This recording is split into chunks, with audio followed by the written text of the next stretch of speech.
Cosa ha detto il papà che gli portavi via il leone? E detto, dove vai questo leone? Devo portarlo a Zaia. Va bene, vai pure. Ha portato via il leone alato al papà per metterlo sul palco dell'inaugurazione. Un gesto oltre che scenografico certamente di peso. Sabato di sera, verso le 7 di sera, ci hanno chiesto, anche io ho detto mettiamo questo simbolo del Veneto in questo luogo fantastico. Ma questo, contrariamente al resto della struttura, non è legno e cartone, questo è proprio... Questa è pietra, Quanto pesa?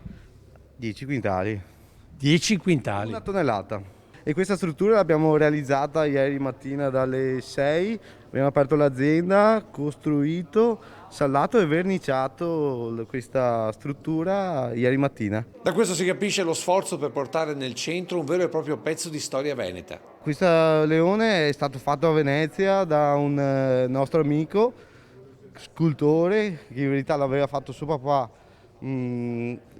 circa una cinquantina di anni fa. Una storia simbolo di un popolo e una struttura portante una tonnellata ideata e costruita in poche ore, esempio concreto di ingegno e laboriosità dei nostri artigiani. Una storia che con orgoglio hanno raccontato al presidente del Veneto. Cosa ha detto Zaia quando gli ha raccontato la storia? Guarda che bello!